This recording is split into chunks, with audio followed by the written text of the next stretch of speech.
ఏది విత్తుతారో అదే కోస్తారు అని అంటారు. మరి జగన్మోహన్ రెడ్డి గారు హత్య రాజకీయాలు చేశారు, గొడ్డలి రాజకీయాలు చేశారు, హత్య చేయించిన వాళ్లతో భుజాలు రాసుకొని తిరిగారు, సొంత చెల్లెళ్లకే వెన్నుపోటు పొడిచారు.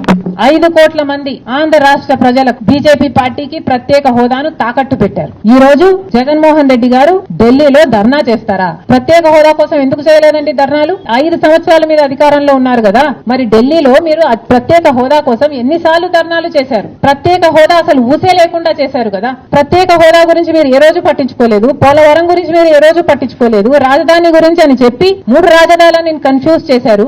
ఆఖరికి కడప స్టీల్ ఫ్యాక్టరీని కూడా మీరు పట్టించుకోలేదు. విశాఖ స్టీల్ మన రాష్ట్రానికే తలమానికం అయినా అమ్మేస్తామన్నా కూడా పట్టించుకోలేదు. ఈ రోజు మాత్రం ఢిల్లీకి వెళ్లి ధర్నా చేస్తారట. మీ కార్యకర్తను చంపేస్తే ఢిల్లీకి వెళ్లి మీరు ధర్నా చేస్తున్నారే, మరి మీ సొంత చిన్నాన్నను చంపేసినప్పుడు మీరు ఢిల్లీలో ఎందుకు ధర్నా చేయలేదు న్యాయం కోసం? జగన్మోహన్ రెడ్డి గారు సమాధానం చెప్పాలి. ఒకవైపు ఇక్కడ అసెంబ్లీ జరుగుతుంది, అసెంబ్లీ జరుగుతున్న సమయంలో మీరు అసెంబ్లీలో ఉండకుండా ఉండే ధైర్యం మీకు లేక ఇలా సాకులు వెతుక్కొని ఢిల్లీ వెళ్తామంటున్నారే, అంటే అసెంబ్లీలో ఏ బిల్లు ప్రవేశపెట్టినా అది ప్రజలకు వ్యతిరేకమైన అది పాస్ అయిపోవాలనా? మీరున్నదే 11 మంది, కనీసం ఆ బిల్స్ మీద డిస్కషన్ మీకు అవసరం లేదా? మీరు కొట్లాడాల్సిన అవసరం లేదా? ఏం ఆలోచన చేస్తున్నారు జగన్మోహన్ రెడ్డి గారు? అసలు ఈ వెనుకొండలో జరిగిన హత్య కూడా పొలిటికల్ మర్డర్ ఇది కానే కాదు, ఇది వ్యక్తిగత మర్డర్ అని కూడా అంటున్నారు కదా. మొన్నటి వరకు కూడా హత్య చేసిన వాళ్ళు, హత్య గురైన వాళ్ళు ఇద్దరు వైసీపీతోనే ఉన్నారు. మరి అలాంటప్పుడు ఇది పొలిటికల్ మర్డర్ ఎలా అవుతుంది? ఈ పొలిటికల్ మర్డర్ అని మీరు చెప్పి మీరు ఢిల్లీకి వెళ్లి ధర్నా చేస్తున్నారా? దేనికి? మీ ఉనికి కాపాడుకోవడం కోసం, మీ పార్టీ కోసం అని చెప్తున్నారు. ప్రజలు ఏం ఆలోచిస్తారు?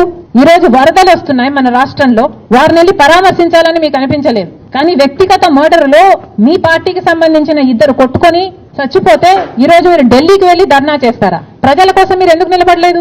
మీ పార్టీ వాళ్ళు ఓటేస్తే మీరు గెలిచారా? మీ పార్టీ వాళ్ళ కోసమే మీరు ముఖ్యమంత్రి అయ్యారా? 5 సంవత్సరాలుగా మీరు ప్రజల కోసం పనిచేయలేదు, కానీ ఈ రోజు ఢిల్లీకి వెళ్లి ధర్నా చేస్తారట. సిగ్గుండాలి కదా. కానీ ఈ విషయంలో పోలీసులను కూడా అడుగుతున్నాం, నడి రోడ్డు మీద ఇలా హత్యలు చేసుకుంటుంటే పోలీసులు ఏం చేస్తున్నారు? ఆంధ్ర రాష్ట్ర పోలీసులుగా మీ బాధ్యత కాదా లా అండ్ ఆర్డర్ మెయింటైన్ చేయడం? ముఖ్యమంత్రి గారు, డిప్యూటీ ముఖ్యమంత్రి గారు చంద్రబాబు గారు, పవన్ కళ్యాణ్ గారిని కూడా ప్రశ్నిస్తున్నాం, మీ హయాంలో నడి రోడ్డు మీద ఇలా మర్డర్లు జరిగితే మీరు బాధ్యులు కారా? మీకు ఆపాల్సిన బాధ్యత లేదా? లా అండ్ ఆర్డర్ ఉన్నట్టా చచ్చిపోయినట్టా మన రాష్ట్రంలో? మళ్ళీ చెప్తున్నాం, మీరు జోక్యం చేసుకోండి, ఇలాంటివి కాకుండా చూసుకోండి. పోలీసులు కూడా అప్రమత్తంగా ఉండాలి. ఈ లా అండ్ ఆర్డర్ సిచ్యువేషన్ ని కంట్రోల్ చేయాల్సిన బాధ్యత పోలీసులకు ఉంది, ముఖ్యమంత్రికి ఉంది, డిప్యూటీ చీఫ్ మినిస్టర్ కు ఉంది. దయచేసి మళ్ళీ ఇలాంటివి జరగకుండా చూడండి.